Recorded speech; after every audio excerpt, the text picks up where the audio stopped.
Somebody once said, history never feels like history when you're living through it, but the first decade of the 21st century saw some truly historic landmarks reached for the British LGBT community. The long-fought campaign for an equal age of consent was finally won.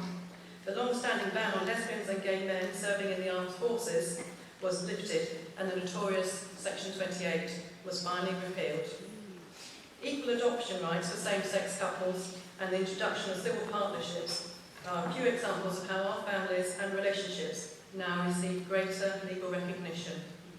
Equality and Human Rights Acts now mean we receive anti-discrimination protection in more aspects of life than ever before, all thanks to legislation in the last 12 years. Our community now has the loudest voice it has ever had, but there are many who still find it.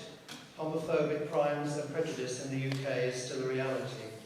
And in other parts of the world, LGBT communities and campaigners face fundamental challenges.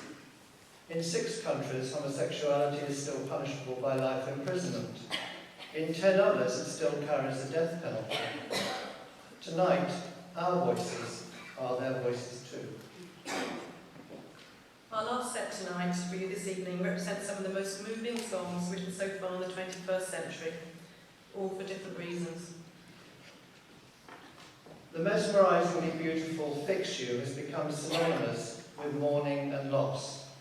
Allegedly written for Gwyneth Paltrow by her husband Chris Martin after the death of her father, the haunting words of encouragement throughout the chorus provide hope, and the song has been used across the world to represent the light in the face of darkness. This version has been arranged by local musician Wendy Sargent. We've chosen to end tonight's concert with a favourite of ours that some of you may have heard us perform before.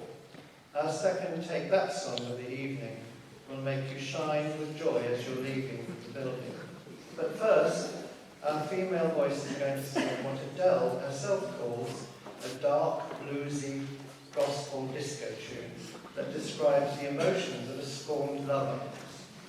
Don't worry, they're not angry at you. It's the sopranos and altos with rolling in the deep.